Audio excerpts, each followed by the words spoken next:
wabarakatuh. Masya Allah. Alhamdulillah. Apa kabar sahabat PKS TV dimanapun Anda berada? Masya Allah, hari ini kita kembali berjumpa di program PKS Talk yang membahas banyak hal tentang pendidikan, tentang kesehatan, kebugaran, olahraga, teknologi, bisnis, ekonomi, politik, dan seni budaya. Masya Allah, alhamdulillah kita kembali berjumpa. Mungkin ada selang beberapa bulan kita nggak berjumpa. Alhamdulillah kita kembali berjumpa di program kita ini, program PKS Talk. Nah, para penonton, pemirsa PKS TV dimanapun Anda berada, hari ini kita akan membahas isu yang mungkin sedang sangat hangat, bahkan mungkin di berbagai atau di lapisan masyarakat yang lain ini sangat hangat. Apa itu? Yaitu tentang kenaikan bahan-bahan sembako. Maka dari itu hari ini kita akan bahas tentang ekonomi dan politik yang alhamdulillah hari ini kita sudah kedatangan narasumber yang luar biasa sekali, teman-teman. Beliau juga ahli politik, beliau juga ustadz, beliau juga seorang ayah yang sangat baik kepada keluarganya. Masya Allah. Siapa beliau? Beliau adalah Dr. Rudiawan Sitorus MPMI. Beliau adalah sekretaris DPD PKS Kota Medan. Masya Allah. Beliau juga bendara fraksi PKS DPRD Kota Medan, dan juga beliau adalah anggota Komisi 3 DPRD Kota Medan. Ustadz, sehat Ustadz? Alhamdulillah. Masya Allah. Lama tidak berjumpa ya, mungkin udah 3-4 hari nggak jumpa dengan Ustadz. Insya Allah alhamdulillah berjumpa terus, karena Ustadz ini sangat sering sekali menyapa masyarakat, terutama nih saya juga masyarakat ya. Jadi kami sering berjumpa. Betul Ustadz ya? Betul. Masya Allah. Ustadz, apa kabar? Alhamdulillah luar biasa, sehat selalu. Masya Allah. Ini walaupun banyak sekali ya agenda Ustadz ini ya. Ini Ustadz ini sangat padat agendanya, ngisi materi-materi apa namanya, keislaman iya juga, anggota Dewan iya juga, beliau juga atasan saya di DPD PKS Kota Medan. Masya Allah, luar biasa. Barakallah Ustadz, alhamdulillah, terima kasih sudah hadir di studio kita. Siap. Walaupun sangat sibuk tapi masih mau menyempatkan hadir. Masya Allah, luar biasa ya. Nah, alhamdulillah nih Ustadz sudah hadir, alhamdulillah. Baik, alhamdulillah teman-teman, nih Ustadz sudah hadir. Kita akan bahas hari ini tentang ekonomi dan politik Ustadz, karena ternyata nggak bisa dilepaskan tentang pembahasan ekonomi dengan politik. Dan hari ini sangat isu nih berkembang, sangat panas Ustadz di tengah-tengah masyarakat Indonesia khususnya, yaitu tentang kenaikan harga sembako Ustadz. Ya. Ini apa yang memicu Ustadz kira-kira Ustadz? Ya, tentunya banyak faktor yang memicu kenaikan sembako, khususnya minyak goreng ya. Yang pertama, pemicunya adalah di mana adanya kelangkaan daripada minyak goreng ini sendiri, CPO. Ya.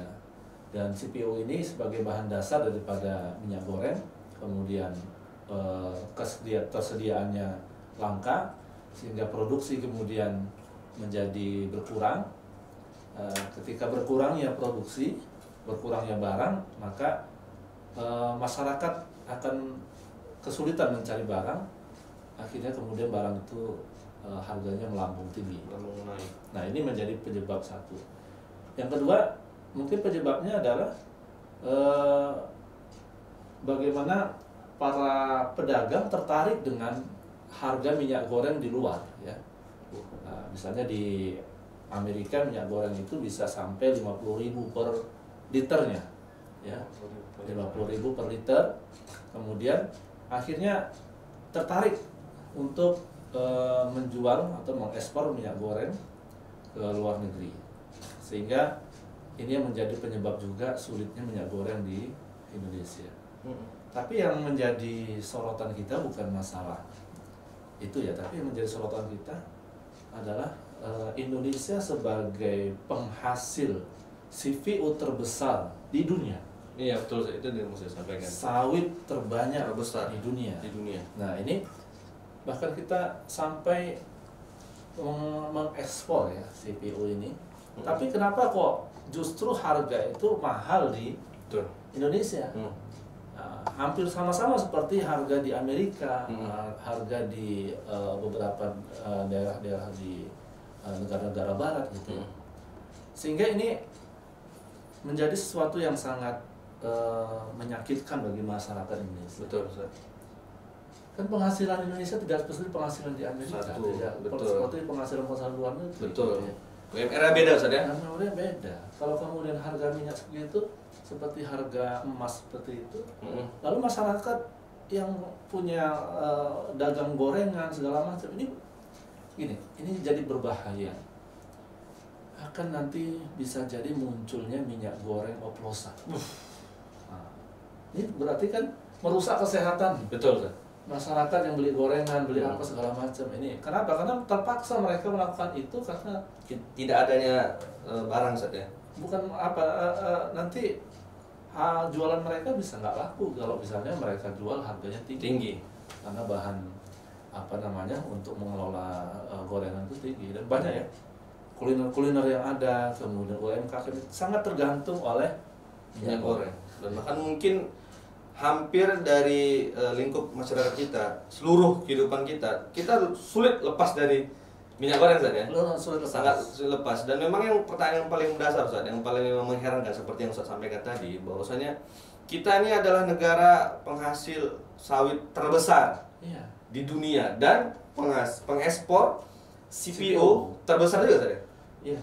Terbesar di dunia. Kenapa pula malah kita ini bahasa Medan ya, kenapa pula ini malah Indonesia kok jadi kesulitan dan bahkan hari ini head. Nah, itu kan kalau head kita biar pemirsa tahu Ustaz. Head itu ternyata banyak dari harga eceran terendah dan itu katanya dicabut Ustaz. Nah, ini Ustaz sebagai salah satu otoritas dari anggota dewan begitu Ustaz, termasuk gitu. Nah, ini kenapa bisa dicabut head ini Ustaz, dan kenapa ada head ini Ustaz gitu? Ya, head itu harga eceran tertinggi ya. Eceran tertinggi. Jadi, salah. Head itu ini jadi persoalan ya. Memang kita ketahui sekarang head itu hanya berlaku kepada minyak curah ya, sekitar 14.000. Manakala kalau kita komparasi ke negara tetangga, Malaysia. Malaysia itu minyak kemasan sederhana itu 2,5 ringgit Malaysia. 2,5 ringgit Malaysia. Sekitar 8.500-an. Oke. Nah, bahkan belakangan sudah turun lagi 7.800. Kemasan. Per liter. 1 liternya. Per liter kemasan. Itu di Malaysia, teman-teman. Malaysia negara tetangga. Pertanyaannya, negara tetangga kita yang sangat dekat dengan kita bisa membuat harga minyak dengan begitu murahnya gitu. Betul. Apa yang terjadi dengan Indonesia yang negara daerahnya luas, penghasilan sawit sangat besar? Betul. Ada apa ini? Mengapa ini bisa terjadi? Itu kenapa Ustaz? Karena perlu catat. Itu tadi kemasan. Ustaz bilang kemasan 7.000 per liter. Kita di sini saat ini head yang paling tinggi di Indonesia untuk curah ya. Ini bukan kemasan. 14.000. Ini udah jauh sekali Ustaz. Ini kenapa Ustaz bisa terjadi begitu? Nah, maka fraksi PKS ya DPR RI itu sekarang membuat hak angket. Hak angket anggota DPR RI untuk menelusuri akar masalah ini.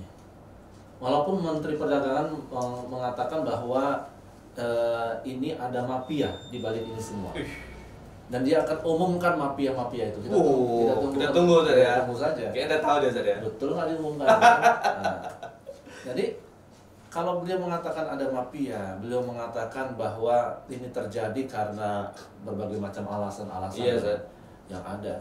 Bahkan kalau kita baca di berita itu ya, ada yang mengatakan dari Dewan Sawit ya, Dewan Sawit Indonesia menyebut bahwa itu semua DMSI, Dewan Minyak Sawit Indonesia, menyebutkan itu terjadi karena adanya disparitas harga yang tinggi antara minyak goreng domestik price obligation atau DPO sebesar 8.750 sampai 9.200 per liter di bawah harga pasar.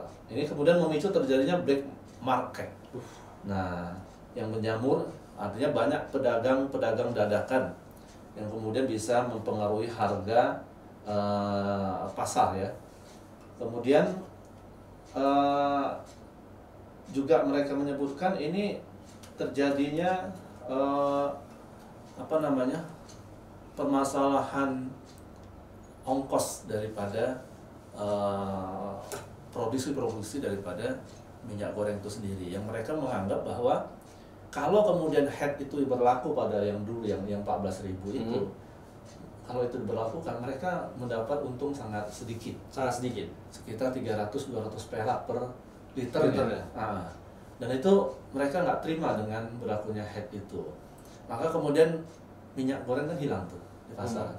Tapi begitu harga minyak goreng itu diserahkan ke pasar, mereka bebas membuat berapa harga minyak goreng. Maka kita temukan di pasaran itu minyak goreng beda-beda sih. Bervariasi. Betul. Ada yang sangat mahal sekali. Betul. Pokoknya di atas 20 ribuan gitu ya. Artinya begitu muncul itu, minyak goreng sekarang sangat banyak sekali di pasaran. Langsung melimpah. Berarti intinya bukan masalah minyak goreng langka ini. Harga. Nah, harga nggak cocok sama pengusaha.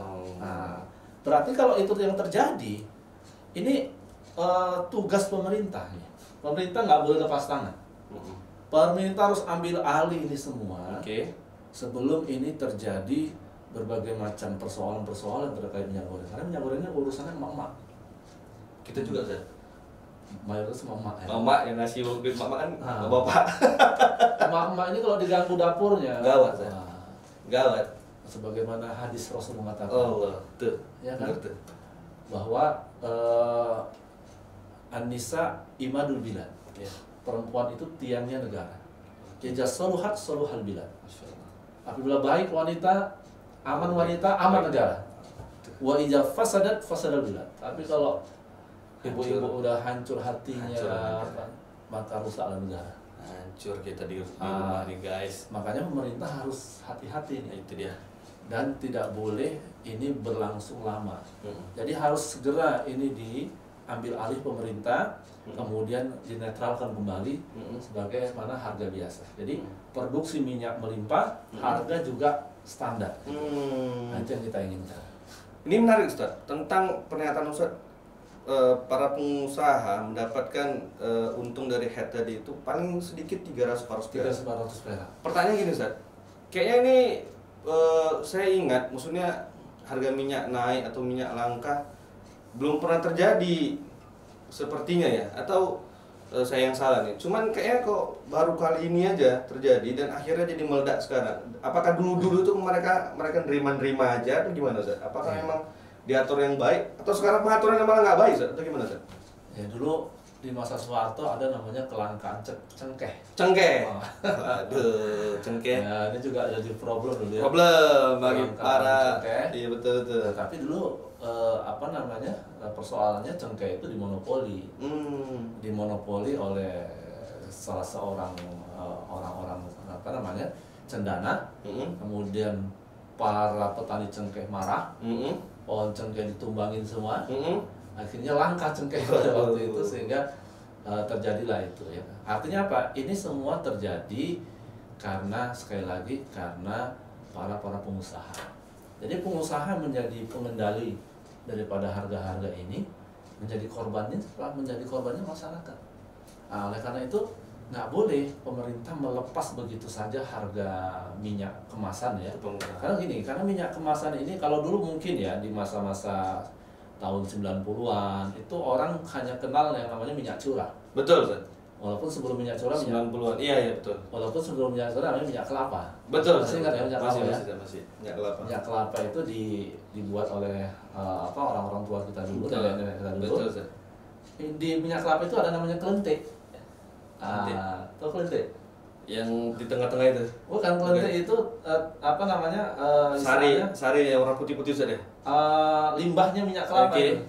Nah, kelentik itu bisa dipakai untuk makan campur nasi, itu enak kan itu kelentik. Udah lama nggak makan kelentik. Kayaknya pernah nggak? Berarti hidupnya 9 bulan usia berapa? 1 tahun. 1 tahun. Saya lahir 91 guys ya, Ustadz mungkin dah 90-an itu saya masih pakai minyak kelapa, kemudian makan kelentik itu. Di Siantar Ustaz? Di Simalungun. Guys. Jadi akhirnya kemudian setelah minyak kelapa, barulah masyarakat mengenal minyak goreng itu minyak curah. Belum ada kemasan tuh. Belum ada. Tapi kemudian akhirnya masyarakat sekarang sudah terbiasa dengan minyak kemasan. Betul Ustaz. Jadi jangan dianggap begini, jangan dianggap oh beda loh minyak curah sama minyak kemasan. Bagi masyarakat minyak curah, minyak kemasan itu sama, nggak ada bedanya. Kenapa? Karena bagi mereka yang minyak kemasan itu sama seperti sudah minyak curah sekarang ini. Mereka menggunakan juga minyak kemasan. Jadi jangan dianggap begini, jangan dianggap oh minyak curah itu untuk orang miskin, minyak kemasan untuk orang kaya. Nah, minyak kemasan juga justru sekarang sudah dipakai oleh banyak orang-orang yang miskin. Nah, jangan kemudian ada perbedaan harga, walaupun minyak kemasan itu ada kemasannya, betul, ada penyaringannya, ada mungkin banyak meyakini lebih sehat Ustaz, ya kan? Jadi ini harus diperhatikan gitu ya. Sehingga begini, melonjaknya harga minyak goreng ini itu sangat berpengaruh kepada UMKM dan ekonomi masyarakat. Ini sempat ada yang telepon saya, Ustaz, mohonlah Ustadz sampaikan, suarakan Ustadz, minyak goreng ini kok naik terus Ustadz. Kalau beginilah Ustadz, kami mau makan apa? Kenapa begitu Bu? Ya kami bergantung pada minyak goreng usaha kami Ustadz. Kalau kami kemudian tidak membuat harga ini sesuai dengan harga minyak goreng, naiknya bahan jualan mereka, maka kami nggak dapat untung. Betul. Ini satu kasus, mungkin banyak ya. Hampir rata-rata. Hampir rata-rata mungkin para pedagang-pedagang gorengan, para pedagang-pedagang minyak goreng ini sangat resah dengan naiknya, melonjaknya minyak goreng. Betul, Ustaz. Nah, maka kita terus berjuang ya. PKS terus berjuang bersama masyarakat. Masya Allah. Pokoknya setiap ada masalah-masalah yang berkaitan dengan kepentingan masyarakat, mengganggu kepentingan masyarakat, kesejahteraan masyarakat, PKS terdepan untuk membela masyarakat. Tuh, guys, ya. Dan ini terbukti seperti yang Ustaz bilang tadi, fraksi PKS khususnya fraksi PKS Kota Medan, DPD Kota Medan telah buat angket. Ya. Bahkan ini udah nasional saja. Udah nasional kita lakukan dan terus kita perjuangkan untuk mengurai ada masalah apa? Akar masalahnya. Ada masalah apa ini?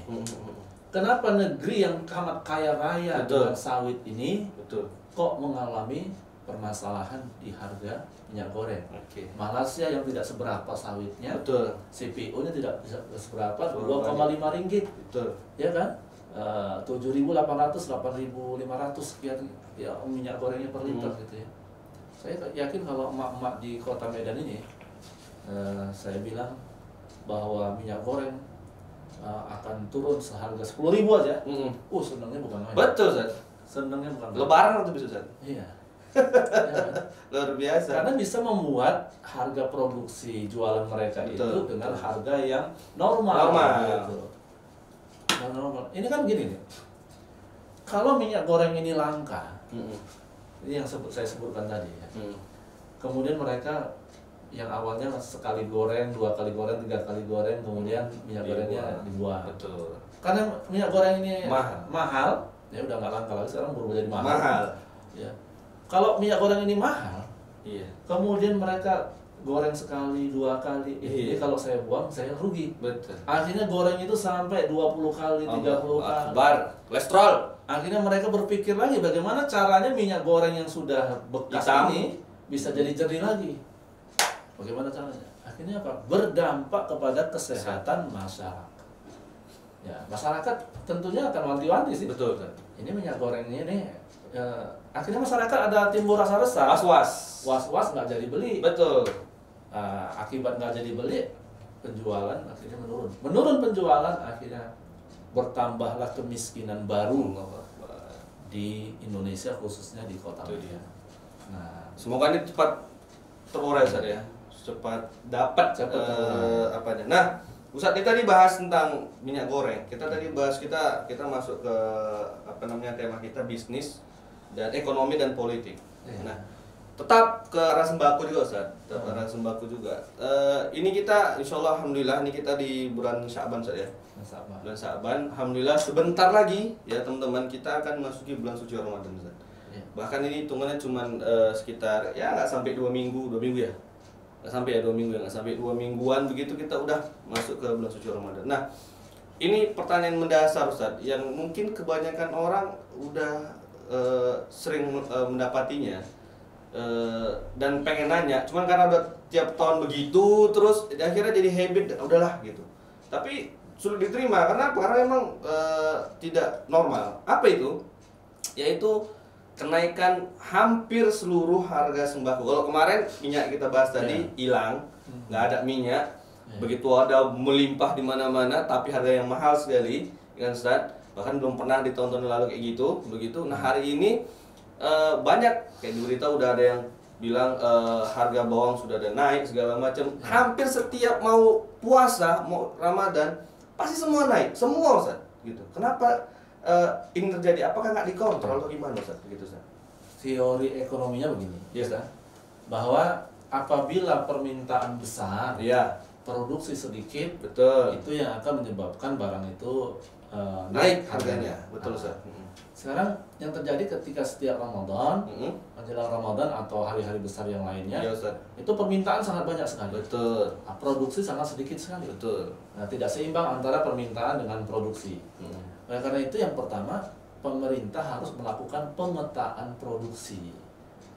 Wilayah-wilayah pemetaan produksi. Iya.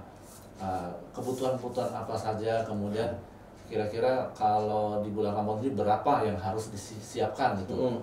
Produksinya, seperti minyak, seperti gula, seperti yang lainnya, bahan pokok yang harusnya udah tahu tuh Ustaz ya? Harusnya udah tahu. Karena udah tiap tahun stoknya besar. Betul. Walaupun permintaan banyak, stok masih bisa disuplai banyak gitu ya. Yang kedua, mohon kepada pemerintah juga, ini juga berkaitan dengan transportasi. Oke. Ya, jadi naiknya harga juga terkait dengan transportasi. Besarnya biaya transportasi, produksi itu juga mengakibatkan harga naik.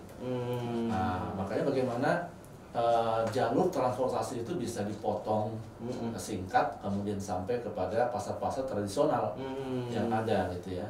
Nah, yang ketiga, masyarakat jangan panik buying, ya kan? Guys. Jangan panik buying, jangan kemudian panik ini nampaknya Ramadan ini bakal payah nyari ini. Betul. Mengambil barang-barang yang belum tentu diperlukan, ditumpuk di rumah. Betul. Sehingga apa? Sehingga produksi yang ada itu kurang gitu. Sehingga pasar kecarian nih barang-barang yang ada, rupanya masyarakat udah pada numpuk barang gitu. Kalian juga salah iklan ini. Sehingga terjadi panic buying, atau itu tadi yang seperti kata DMSI tadi itu, adanya pedagang-pedagang dadakan yang mereka juga menumpuk barang di gudangnya karena mereka ini mau dapat untung di Ramadan ini. Maka muncullah berbagai macam pedagang-pedagang dadakan yang akhirnya pasar dari nasional itu melihat, loh barang hilang nih, barang nggak ada nih, waduh ini supaya apa, naiklah harga gitu ya. Jadi ini harus kita kendalikan juga. Silakan berdagang tapi jangan sampai menumpuk-numpuk barang. Itu dia. Nah itu tadi ya, Ustadz bilang tadi 4 faktor kenapa sembako jadi naik. Nah tentang ketiga tadi Ustadz, yang terakhir lah, yang terakhir itu tentang panic buying. Memang kita juga nih ya teman-teman, para sahabat PKS TV di mana Anda berada, kadang-kadang memang gitu Ustadz. Apalagi kalau yang agak lebih sedikit uang ya, kan? Ini bakal langka nih, kayak kemarin awal pandemi Ustadz, ya kan, beli ini dihabiskan semua. Gitu. Ini jangan geng, yang lain kan butuh juga, walaupun mereka nggak ada uang sebenarnya. Nah, terus ini puasa, Bapak mau makan apa sebenarnya, banyak kali rupanya mau dimakan, jadi boleh banyak gitu ya, janganlah sedikit aja, semua biar dapat gitu Ustadz ya. Jadi jangan panik baik. Nah, ini kita udah hampir di penghujung acara kita ya Ustadz ya. Alhamdulillah tadi Ustadz sudah bahas tentang harga head minyak yang udah ditarik ya, dan ini sedang dicari akar masalah dari mana begitu, dan sudah kita bahas tentang sembako yang setiap mau menuju Ramadan pasti naik gitu Ustadz. Dan alhamdulillah ini udah ada informasi atau penerangan tentang kenapa bisa seperti itu teman-teman. Insya Allah ini akan menjadi pelajaran bagi masyarakat juga ya, khususnya tentang yang poin ketiga tadi tentang panic buying dan lain sebagainya. Nggak perlu lah Ustadz ya, pelan-pelan saja lah gitu. Jadi ada dua penimbunan ya yang terjadi di masyarakat kita. Penimbunan memang mafia itu sendiri yang menimbun bahan-bahan makanan, bahan sembako dan sebagainya. Itu naik dia keluarkan. Ini teori para pedagang-pedagang yang jahat ini ya. Jadi mereka tumpuk begitu barang langka, sama-sama mereka keluarkan ketika barang itu naik gitu ya. Yang kedua, tanpa disadari masyarakat itu menjadi ikut menimbun, walaupun menimbunnya tidak sebesar si pengusaha mafia tadi. Tapi masyarakat dengan panik buying tadi, wah ini nanti bakal nggak dapat nih. Akhirnya bayangkan misalnya dari jumlah penduduk Kota Medan yang 2 jutaan saja. Kemudian mau nimbun itu minyak itu atau menimbun bahan sembako tadi kali berapa itu? Wah, akhirnya terjadilah kelangkaan produk di pasaran. Akhirnya muncullah harga melangit. Itu tadi ya teman-teman, ada 2 penimbunannya. Maka ini ada 2 solusi Ustaz, dari yang menurut Ane yang mantap Ustaz. Yaitu pertama, pengusaha yang jahat tadi maka masuk ke BPJ PKS Kota Medan. Ya, menjadi pengusaha yang soleh Ustaz. Betul Ustaz? Jadi peran pemerintah juga harus mengawasi. Nah, itu khususnya di dinas terkait ya, dinas perindustrian, perdagangan ya, polisi dan semua yang terkait, supaya memastikan tidak ada barang-barang sembako yang ditimbun di gudang-gudang. Nah, gitu ya, sehingga tidak terjadi kelangkaan produk di Kota Medan ini. Siap. Ustaz, baik, mungkin kita udah di penghujung acara kita. Kira-kira closing statement untuk masyarakat atau sahabat PKS TV Kota Medan betul Anda berada. Senang Ustaz? Ya. Sekali lagi, pemerintah punya power, ya. Pemerintah punya kekuatan. Apapun bisa dilakukan pemerintah karena perangkat-perangkat ada oleh pemerintah. Kalau ada goodwill ada goodwill dari pemerintah untuk melakukan stabilitas harga-harga sembako, ini bisa terjadi. Berkolaborasi, kerjasama semuanya, kita bangun bangsa ini, khususnya Kota Medan, kita bangun Kota Medan yang penuh dengan keberkahan. Masya Allah. Dengan cara kita sama-sama bekerja sama, berkolaborasi, bersatu untuk membangun Kota Medan. Masya Allah. Kota Medan ini kota kita bersama. Kota yang harus kita bangun bersama. Tidak bisa 1-2 orang membangun Kota Medan, tapi Kota Medan bisa dibangun oleh berbagai macam elemen yang ada. Masya Allah. Ahoy! Masya Allah. Baik, ini udah di penghujung acara kita. Jangan lupa teman-teman ya, terima kasih sebelumnya sudah mau melihat dan menonton PKS Talk podcast kita pada hari ini. Jangan lupa klik tombol subscribe, share, like, and comment. Lalu sebarkan sebanyak-banyaknya di semua sosmed kamu. Jangan lupa follow Instagramnya PKS Kota Medan, Facebooknya, dan juga YouTube. Sekali lagi jangan lupa subscribe dan like, comment, dan share. Baik, terima kasih Ustaz. Afwan minkum atas segala kekurangan. Sekian dari kami. Billahi taufiq wal hidayah. Wassalamualaikum warahmatullahi wabarakatuh. Waalaikumsalam.